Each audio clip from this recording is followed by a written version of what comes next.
आहोत आपण मेथीची भाजी आणली, साफ वगैरे करून कापून घेतली आणि आता फोडणीची तयारी करूया। तेल तापलंय तर आपण टाकूया लसूण। तेल गरम झालंय तर टाकूया लसूण। मस्त लसूण जास्ती टाकायचं आणि कांदा पण जास्ती टाकायचा, खायला पण टेस्टी लागते मेथीची भाजी।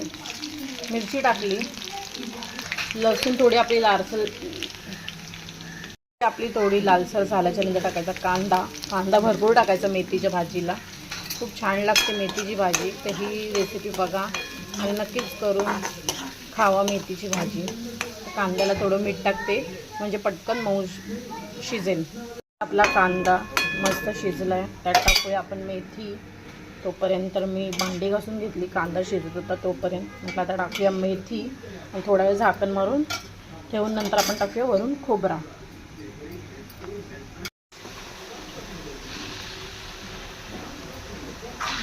हे व्यवस्थित एकजीव करून घ्या कांदा आणि मेथीची भाजी। झाकण मारून ते 10 ते 15 मिनिटं ठेवूया, पाणी सुटेल त्याला आणि वरून टाकूया खोबरं। झाकण ठेवलं होतं मेथीच्या भाजीवरती, तर बघूया शिजली की नाही। तर नाही, अजून थोडंसं बाकी आहे, त्याला शिजू द्या, अजून 5 मिनिटं ठेवूया। आपली मेथीची भाजी झाली तर आपण टाकूया खोबरा, जो किसून ठेवला होता मगाशी। खोबरं टाकूनच चांगली लागते। काही लोक शेंगदाण्याचं कूट टाकतात, पण आम्ही खोबरं टाकतो, आम्हाला खोबरं आवडतं।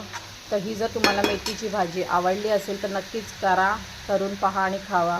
व्हिडिओ आवडल्यास नक्कीच व्हिडिओला लाईक सबस्क्राईब करा।